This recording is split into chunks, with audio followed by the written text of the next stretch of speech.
Welcome back, barbecue fans. Another week of Wise Guys Barbecue Podcast. And as you can tell, we're in the virtual studio today. I got some great people with me. Of course, as always, Charles Baldwin is in the house. Bob Bauman from Big Bobby's Q is out of the plow and in his kitchen, I think, or dining room. And with us, we got Matt Pereira from Championship Barbecue Alliance, a New England promoter that does, Matt, what do you have now? 6 events up here in New England? We have 5 right now. 5 right now? Okay. All right, good. Well, yeah, thanks for being here, guys. Thanks for getting this done. For people who are not in New England and probably don't know, we got just about under 40 inches of snow the last 3 days. So we're digging out and we can't all get in the same room. So we're doing it this way this week. So Matt, thanks for being here. Thanks for coming on. It was important to me. I kind of tapped you on the shoulder last week because I saw some of the things that was going on with NEBS and their Team of the Year, Rookie of the Year point countdown, if you will, and some of the confusion or controversy about CBA being involved with that. And I didn't know, and I know you've been on the show before, and I just texted you and said, hey, this is interesting to me. What can you tell me? And as you were kind of spinning my head, I would be like, would you like to come on and tell our audience? Because I think it's very interesting. So thank you for being here. As always, I don't pretend to be the number one person of competition barbecue. So that's why Bob and Charlie are here today. I'd love it for you guys to kind of lead on the questioning with Matt. And let's see if we can find out about what's going on. I mean, first of all, what is Toy and Roy as far as NEBS is concerned? What does that mean? Toy? Yeah. That's team of the year. Okay. So basically certain events, should have looked that up. But anyways, you get points based on your place in the competition. Yep. Not every event, just certain Not every NEBS? event. Okay. Not every event, and not every event outside of Maine, New Hampshire, New England, and I think they go into New York. Okay. All right. And so if they are a point competition, and you gain points in that, they get added up at the end of the year, and highest points win the Toy or the Roy. Yep. Okay. Yep. The Toy. Yep. Yep. The team of the year. Yep. So what? Oh yeah, I guess there's not. My question for Matt is we're talking, Matt is an organizer for CBA. Yep. All right. Matt, can you tell us just some of the highlights? What's CBA different than KCBS? Well, CBA, first of all, is a sanctioning body out of Texas. Of course, we use non-certified judges. That seems to be the trend going forward in a lot of new sanctioning bodies. That's one of the differences. As well, we don't do meat inspections because we all know, many of us know and have said it, meat inspections are kind of not necessary because you can show them one cooler and have your other stuff in another cooler. Mm-hmm. So it kind of, there's ways around it. If you want to cheat, you're going to cheat regardless. Yeah. Those are the two differences. No garnish as well. Tinfoil in a box.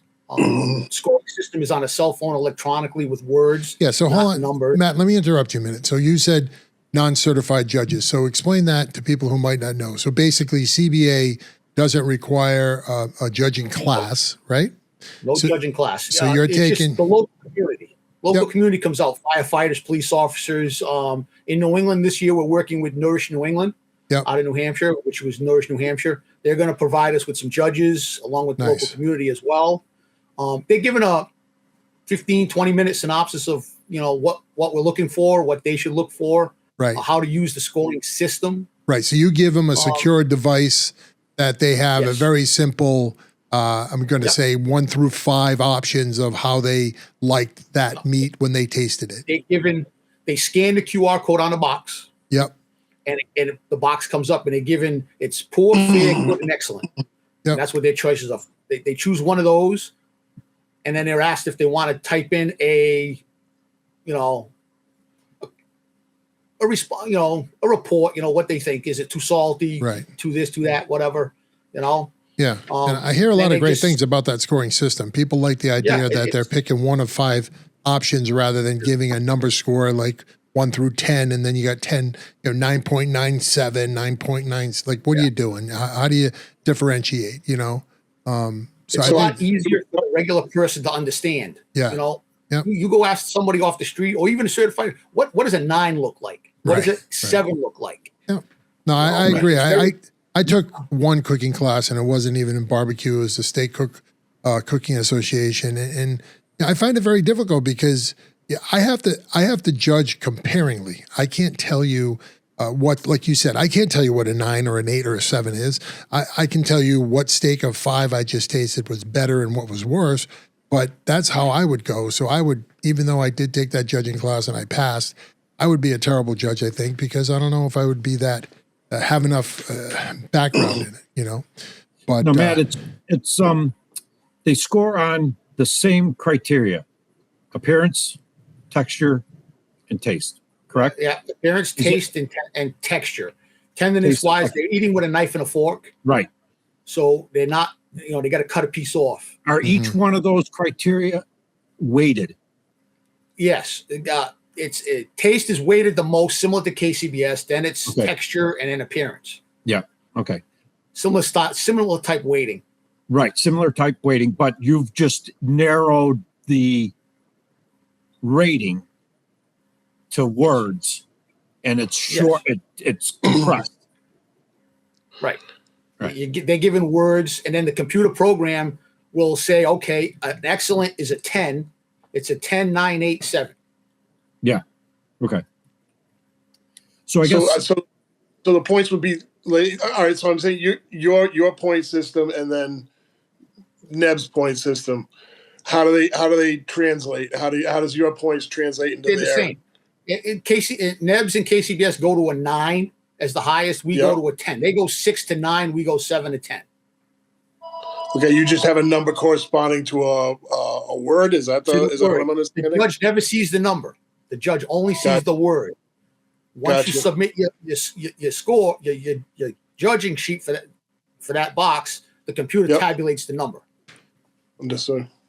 Fascinating.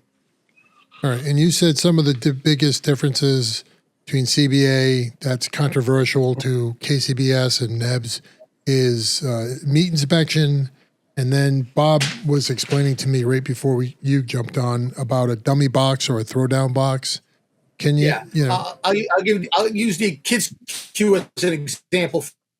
For a lot of our events, we had 3 teams in a lot of our contests. 3 kids queue teams competing in our contests. Yep. When you're doing it by hand with a paper and a pencil, it doesn't matter what the number is. With the software, we need to have 6 turn-in boxes Okay. for a contest, minimum. But those other 3 boxes are empty. It's just a QR code on the box. It's just to fill the spot in the computer. okay. So it's just a software. Now, controversy comes in when we use them in the pro division. Yes. What the rules are is 1 pit master per box, 1 pit per person. Not necessarily the same like KCBS. You have to have a spot, and only you can cook in that spot. We can share spots. We can share all the equipment we have except for the pits. The controversy came in this year with 2 events. We were at 15 teams. 15 teams is a qualifier. Now, if someone misses a turn-in, now we have an issue. So what we did, which was allowed by the organization, because Rico and I do nothing without permission, and they've done it in a few events in Texas as well, is we have a team say, okay, you're going to split off from your team, come up with a new team name. You're the head cook, and you're going to turn in, cook the scraps. Whatever they trim off their meat, you cook it on somewhere else. Gotcha. Because we don't want you to win. You're not there to win. You're just there to fill a spot. Yep. The teams didn't have no problems with it at all. Some of the teams split up voluntarily and competed against each other. Yeah. Which they went for the win. Right. I cooked in Connecticut. I used Bobby knows, little Matt. I gave him my point. I gave him a half a rack of ribs, shitty ass chicken, and 1 money muscle. He cooked it on a pellet smoker. with whatever shit he wanted to throw on it. Yep. And And it they was would just to fill the spot. and they would have to register and pay for their entry and all that They the would same. sign up as a team and just like everybody else. Gotcha. Okay. You know, just like get a KCBS contest. So basically, or it's just a way to get the divisional factor up. So now, if you have Right. like go back to that Kids Q example, you had 3 competitors, but you put 3 dummies, so the divisional score comes out by 6 instead of 3. That's really all you're it's just to accomplishing. fill a spot. The computer doesn't know how to do anything in 3s or 1s. Yeah. It's all in 6s. Gotcha. 6 and up. Okay. So why would that be controversial for a NEBS organization? Like, why does that matter? I don't know. From what I understand, in talking to the board, there was one individual who didn't compete in any of our contests Uh-huh. that had an issue. So let's say, Matt, I didn't ask who the individual was. I don't care who the individual was. It doesn't concern me what NEBS does. Yeah, but if they put it in toy, fine. No, but I'm not worried about the don't, it person. doesn't I'm not affect- worried about the politics of the person. I'm just saying, like, why would Right. that rule even upset them? Like, how does that Can I- put? You have an opinion, the Bob? question. yeah, can I how about this example? Yeah. All right. Now, Matt, you correct me if I'm wrong. To get into the Jack, you need 25 teams. No, you need 15. 15 in first year contests, which last year was all about. 15 in first year contest. Yes, After your first year contest, you need 25. 25. Yes. Except for, I'll use Rhode Island as an example. That's the only contest in the state. So that is Right. 15, That's fit. no Okay. matter what. Well, let's just use 25 as my example. Okay. If you have 25 potential turn-ins, or 23, you're short of the 25. Correct. You can add because We you ask said around if teams want to split up. If they want to compete and try for the win, fine. If they just want to fill a spot and help us out, they can turn in as much garbage as they want. You know, if it's the weekend of the event and we're short one, somebody doesn't show up and we're short one. Let's say we Right. had 25, now we're at 23. 2 people didn't show up. Well, I didn't prepare. I wasn't prepared bringing extra briskets, extra ribs, extra shit. I'm just going to go over to each person and say, hey, can you give me your leftovers? Give me your shit. I'll turn in the shit just to fill in the spot. okay, And that's what happened in New Hampshire, right. which was the contest in question. We were afraid that there might be someone that might want to miss a turn in or something like that, you know, and we're not going to let this happen. People spent a lot of money to be here. So let's just, get a couple of teams to split off from their team and just turn in shit. Just fill a spot, create a team and fill a spot. I mean, So you can now I'm just going to play devil's advocate. Go I'm for it, another Bob. organizer. Welcome to Hardball, Bob. What do you got? oddball. I'm another organizer, Right. and I have an event, Correct. and I go, all right. I'm going to be Rhode Island is a great. Let's just use Rhode Island as the example, because there's only one event, and you're doing that event. Let's say Wise Guy says, I'm going to organize an event. And we're going to go. So now there's 2 events in Rhode Island. Right. Now, Wise Guys goes, I got my 25 teams. Let's just say it's not a first time event. I need 25 teams. Wise Guys gets their 25 teams. You have your event. You're short. So now all the competitors are like, oh, I'm going to the qualifying event. That's Wise Guys event. Right. Now, use that example. Now, we only did this with 2 teams.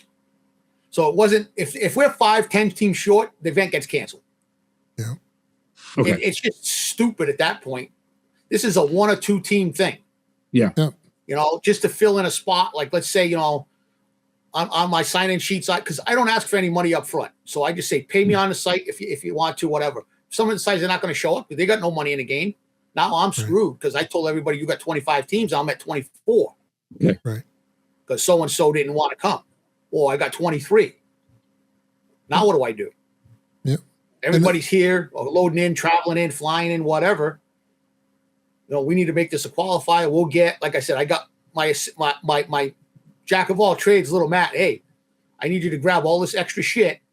You're going to turn it in. You're going to cook it and turn it in. Don't care if you win or anything. Just cook it and turn it in. You're going to fill in the spot. Yep. I'll pay your entrance fee. You're good to go. Okay. That's what we do. I mean, each sanctioning body has their own rules. Right. We have ours.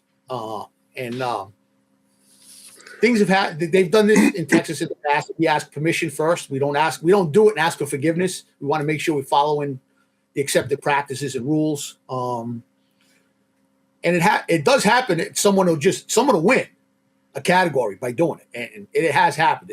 We don't want that to happen in New England, because I don't think, me putting a throwaway box in, they're just to fill a spot. They're not there to win. Right. Okay. So if, depending on that survey's due diligence, and if CBA events do not get counted towards those other competitions, that hurts CBA how? Just maybe less people sign. It doesn't, right? It doesn't hurt you at all. Some major teams in the Northeast have told the board numerous times, from Rhode Island, from the first contest in Rhode Island till the annual meeting, that they want CBA to count towards the toy. If it doesn't count, NEBS risks losing members. Yeah. Because if we got teams that are cooking just CBAs, why am I going to be a member of NEBS if you're not going to count? Yeah, I think we don't have enough contests to make it. We have 5. Yeah. And I think team of the year counts 10. Yeah, I think it's your top 10. So it's your top 10 finishes. So we don't. Yeah, it'll help someone get there if they do both. Mm-hmm. But if you just do CBA, you're not going to get team of the year. Right. Right. You're just not. There's not. We don't have enough contests. Yeah. It doesn't, like I said in the post, I have no skin in the game. It was just to put it out there. Hey, if you have any questions pertaining to the email you got, reach out. I would rather answer your questions directly than any rumors start swirling around, because we went through a lot of that shit last year. With rumors swirling around, and this one said that one said that, and it was like, I don't want to hear it. I don't want to bother with it.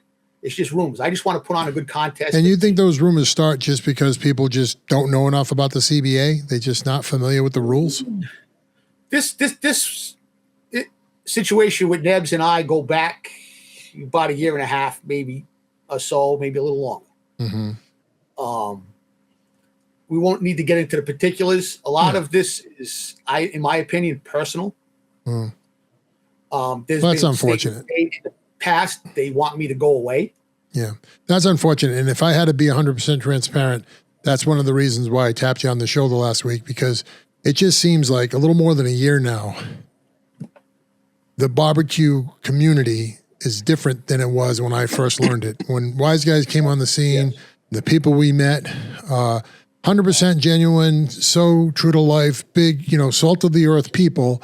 Couldn't say enough about them to anybody. I mean, a lot of people said, why do I do this for myself and my hobby? And I said, you got to meet the people. If you meet the people, it's amazing. And that, from then till now, it just seems to have a different kind of, spin on it. It's different. I don't think it's coming from the teams. Bob may be aware of the post that was out in the Humphreys group page in Facebook a few months back, talking about a division in barbecue in New England. Uh-huh. It was posted anonymously, and it was subsequently taken down by the Humphreys once they saw it, because it was not called for. Yeah. There is no division. Right. There may be a handful of people trying to create a division, but amongst the teams, we all get along. A lot of them sat back last year not knowing what CBA was about.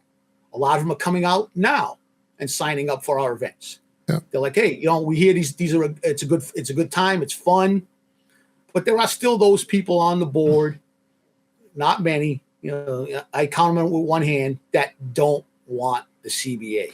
Yeah, I hear period. you. A lot of that's we're non-certified judges and all this other shit, and I understand that. But you go to the Royal, they don't pull in 500 plus certified judges for the Royal. They just don't do it. Right. They don't exist. You know, Houston this coming weekend, 500 plus teams, all non-certified judges. San Antonio, you know, all non-certified judges. Yeah. Yeah. You and I don't talked have to before. I like mean, it. the amount of money that is spent by competitors and time. I mean, if this thing can't be fun, what the hell are you guys doing it for? You know what I Exactly. mean? So Exactly. that's good. And that's one of the reasons why I started it. Is Bob knows, people call me the mayor. When I go to a contest, I'm talking to all the teams, I'm socializing with everybody, I'm asking questions. Hey, how can we make an event better? Right. You know, what are you looking for? And the answer was always bigger prize purses, cheaper entrance fees, nicer trophies. Yep. Yeah. And an even playing field is pretty much what everybody wants. Yep. And there's no more even playing field than a bunch of people off the street that you don't know. Yep. I And agree. what we can do that other sanctioning bodies can't is you can go in, judge chicken, and leave. Oh, that's cool. You can go in, judge ribs, and leave. So you don't have to do all 4 meets. You don't have to do all 4. We try to cycle them in because we get so many people that want to judge. So we'll sit, 12 to 16 at one time. Yeah. They come out, the next group comes in and cycle them. So it's random as possible. So there's no expectations of I'm going and looking for this. Or I should cook this because they're looking for that. Right. As a team, you just need to cook good, middle of the road barbecue, and you're going to win. Yep. Because there's no expectation. You could end up with 4 bad tables. Go ahead, Chip. Charlie. Hold on. Something. Oh, here you go. Matt, in your opinion, do you think it's everywhere? Do you think we'll ever get to the point where we have one set of rules and everybody The follows rules them? are pretty much the Do you same think that's ever for the going to most happen? part. The 800-pound gorilla is always going to be KCBS. Yeah. Everybody says But, that. I mean, for various reasons, financial reasons and a lot of other reasons, contests are disappearing. Mm-hmm. And a lot of that is because these things are expensive to put on. We've been able to keep it as I'm running all the contests because I'm trying to build them up and then I'll hand them off to someone else to do. We're trying to keep the expenses under $1,000 to put on a contest. Some of these events cost $3,000, $4,000, $5,000 in fees and travel and lodging for people and everything else. If you're only taking in $10,000 and you're spending $4,000, well, you need prize money, and all of our events are for charity, so the charity needs money. It doesn't leave much, so we try to keep it as cheap as I don't get paid. I take no money from this. It's a pretty much for the love of the sport. Rico as gets paid for a couple here and there, but a lot of that he does on his own. We try to cover his fuel expenses and things like that, just to make it financially feasible. Right. Because this is an expensive hobby. We don't need to charge $400 to do a contest. Sure. We can do it for less if the cost was lower. Yeah. And we've tried to do that. So you think the smaller contests, the smaller events are going to be in trouble in the future? No, I mean, NEBS has their popular contests like Miller's Crossing and Baby Mac. Those contests predate involvement with NEBS, so they have their teams. For a backyard event, it's tough to get teams to travel. We did a few NEBS contests last year, out in Western Mass, 2.5, 3 hour drive, because we wanted to go. We had friends out there. We wanted to go to support it. But I'm going to drive out there. I'm going to buy ribs and chicken. I'm going to spend the $150, $200 entrance fee. I'm never going to make that money back. In a KCBS contest, we barely break even if we win. In a NEBS contest, that's a backyard event. We need to get more backyard teams involved. But it is an expensive hobby, And if we all go, like Bobby and I or Barnyard Rebel or whatever, we go out and we cook a NEBS contest just so they can have teams and support them. Smaller teams may not show up because they're like, why am I going to go? Right. Yeah. I'm going to go get my ass kicked. All right. So I think another big thing going on right now is this World Cup. Yeah. And I'm not sure how much the public is involved, But I did see, I was like, oh my gosh, there was something on the Vegas news that was publicizing it. Yeah. And I went, oh, now we're talking. They are planning a public component to the event. Yes, they are. Yeah. Yes. And that's going to be good. From what I understand, I believe it might be like if you lose the first day, they want you to stick around and do public things. Yeah. And I heard they're going to have like celebrities and maybe sports. They want celebrities involved. They want celebrities. They don't want to go see Joe Blow, the food truck guy. Exactly. They can get Joe Blow, the food truck guy, any day, like Bobby and I. Yeah. They can see us any day. They want to see the guy that they don't get to see. Yeah. And try that guy's food. Yeah. Well, no, the truth is, I don't think you'll get them through the gate to see your event. But I think the people that are in the gate don't understand why they can't go and meet you and see you and talk to you and press the flash. Like they're like, what do you mean? They're competing. I get it. I can't say hi or I can't see what they're doing. Like there's got to be a way to create a gallery or something. I mean, it'll happen. There's a lot of smart people in this. It'll happen. There is a competition, local competition, that they are now promoting what they call a VIP package. Yes. Yeah.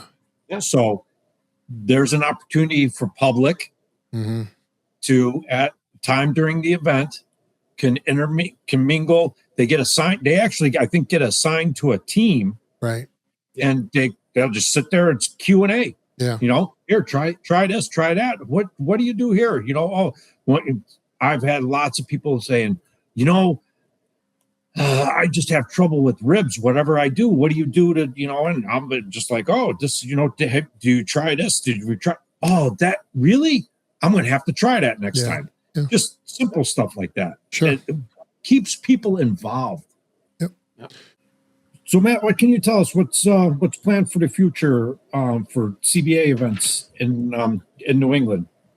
This year we have the Triple Crown, which is New Hampshire, beginning first weekend in June at a campground in Hancock, New Hampshire. That one's first round of the Triple Crown. We also have a Women of the Pit challenge for that one, women only, ribs and chicken. We have a Bloody Mary contest on Sunday morning. Now you're talking my stuff. Again, that comes into me asking teams questions. What do you want? What do you want to see? Yeah. I got to try to find a venue or an event that can accommodate that. A Bloody Mary contest can't go anywhere because alcohol is involved. So you can't do a Mary contest, but a closed-in campground is feasible. Yeah. Then we move on to Vermont, which is the second leg of the Triple Crown. Last weekend in June. That one is also a World Food Qualifier in the sandwich category. Oh, wow. So the winner of the sandwich category in Vermont gets to go to Indianapolis in the fall and compete in the World Food Championships. Nice. It's the only qualifier in the Northeast for that. How did that happen? How did you get into that? Yeah, how'd you pull that? How did I get into that? Well, I qualified many years ago at Hogs for Heroes in Rhode Island, and I went out there and competed in Dallas in that event. And did very well, and did okay. We held our own. This past January, I went down to Seguin, Texas to cook the CBA World Championships. And Mr. Mike McLeod, who's the founder and CEO of World Foods, was there. He's partnered with CBA for years. So I had the opportunity to sit down with him and talk to him about what I had going on here in New England. And he's like, well, why haven't you come back? I said, there's no qualifiers in the Northeast. Right. He said, well, how can we remedy that? I said, well, I have this event in Vermont. He says, Vermont, let's do sandwich in Vermont. I said, okay, let's do it. And they graciously gave us the golden ticket, which has a $2,000 value. Wow. So, and normally there's a $500 fee for the team to register. Yep. We're going to cover that. So the team who wins the sandwich category will go to the World Foods like I did at no cost to myself, except I did barbecue, so I had to drive out there. Wow. If you're doing sandwich, you hop on a plane with your rubs and seasonings and you go cook in the kitchen. With your hoagie roll. It's fun to watch. A lot of barbecue guys do compete in that category because there's only 35 teams per category. And if you don't make it in barbecue, sandwich is just as good. Yeah. Charlie, you got a pretty good sandwich. I think you could. I got a couple. And that event is near and dear to my heart. And we had a blast over there. Teams from all over the world. It was fun. it spring me forward to. That's where I met the CBA people and all that stuff. So that was special to me, and having a conversation with Mike McLeod and saying, hey, can we do something? And him jumping on board and saying, hey, reach out to me when you get home and we'll work something out. And they stepped up to the plate big time for us. Very much appreciated. Their partnership with the CBA is incredible. And we don't want to screw that up. We want to keep it going and grow it. Now after that, the last leg of the trip. Well, we can keep talking about World Foods if you want. I love it. No, Charlie lives during the summer in Connecticut. He wants to hear about Connecticut. Connecticut is the weekend after Labor Day. It is our last contest of the season. It is the most incredible and one-of-a-kind contest in the world. It doesn't happen. That contest doesn't happen anywhere else in the world. It is our camp. It's at Camp Harkness in Waterford, Connecticut. It's a camp for individuals with disabilities. Okay. Run by the state of Connecticut. Charlie, weren't we just down on Waterford last Friday? Were we down in Water? We were in Waterford. Was that Hindsight Barbecue in Waterford? Yes. Yeah. All right. I'm sorry, Matt. Keep going. That's okay. My buddy Cress from Two Little Pigs runs that department. And he's always wanted to do what we call a unified queue. We pair up individuals with disabilities that's cool. with teams, or they can create their own team. And he's tried it in the past, and it didn't work. He reached out to me when we were doing CBAs. Says, "Can you do it?" I says, "Let's do it. Yeah. Let's do it. We're not going to fail this time." We had 18 unified teams on Saturday, and I told all the pitmasters that I was going to make them cry that night at awards. Yeah. And we did. And it became one of those contests similar to Cora that, teams want to come back to because it's special. Yeah. Love it. In between those two, we have Somerset, Massachusetts, working on a 4th of July 250th birthday celebration barbecue contest. Yeah. Here in Somerset. And we do the Rhode Island at the end of the month, at the end of July. Okay. Yeah. 4th of July is tough if I have to vend food. Yes, Just that is a tough one.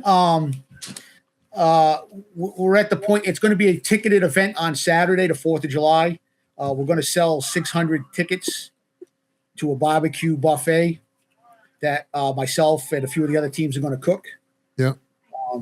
That'll help pay for the event. We don't want the town to spend tens of thousands of dollars they don't have on an event for the public. All right. So on your competitions this year, I had two questions. One, regarding Rhode Island, do you have to pull down 15 or 25 this year? Rhode Island is 15 because it's the only contest in the state of Rhode Island. Gotcha. Okay. I thought you said that, but Bob screwed me up when he was using one of his other things. What what do you think will fill up first? Which event you think you'll fill first? I'm trying to do one at a time. We're trying to fill New Hampshire first. Yep. Which is, the first one coming up. Then we'll put out Vermont. And then we'll do 4th of July in Rhode Island. Gotcha. So you're going chronological order. You're trying to fill. And the one in September last, because we all know this is an expensive sport. Right. I'm not going to tell you to give me $300 right in February for a contest in September. Right. And I remember your first year, it was important to you to get some teams up from Texas. Have you gotten any eyebrows going up for Texas right now? We're probably some of the most talked about events in the state of Texas. Everybody wants to try to figure out how to get here. Yeah. I believe we have 4 or 5 already committed to New Hampshire, and pretty much it's limited equipment. I have enough equipment between Rico and I and Pat Cullen for 6, maybe 7 teams. We have one team that's talking about hot shotting his extra trailer up here so that he has it up here and can come up anytime. Yep. I've thought of that, Matt. What? I've thought of doing that in Texas. No need to do that. All you gotta do is hop on a plane, buddy. If you want to go to Texas, you just make the call. We'll go take it. Yeah. Believe me, we went down I have there. a relative that lives down there now. It's Chris and I went down there for the CBA Worlds 130 with Chris Hatcher, the one Chris Hatcher won. Yeah. 135, 140 teams packed side by side. We reached out to Robert Smith and Buddy Northrup. Hey, can you get us gear? They towed an extra trailer. I think it was Robert's first trailer or one of his first trailers because, man, that thing was beat to hell. Yeah. But it worked. They gave us each 2 drums and a pellet smoker, and it worked. You know, we all did well. We had fun. They didn't appreciate the cold weather we brought with us, but no, I heard it was. Chris was telling us it was super cold out there for that event. It was. Chris and I are in shorts, t-shirts, and they're going to look like Eskimos. And solo stoves burning at awards because it was so cold. Yeah, that's great.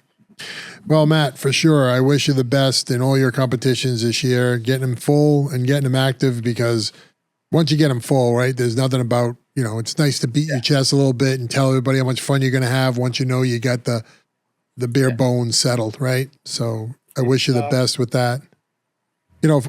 I have one final question. I'll let Charlie and Bob jump in. If there was the biggest misconception you'd like to clear up today in your mind regarding anything, do you have one, or you could say no? What's the biggest misconception? Yeah, like what would get you out of bed and you would like to bark at the world and tell them, set them straight? But for me, it's just, I just want people to give it a chance. Yeah. Don't listen to the rumors or the naysayers or the if you have a question, reach out to myself or any team that's competed in the CBA in New England. Right. Yeah. Right. A few big teams.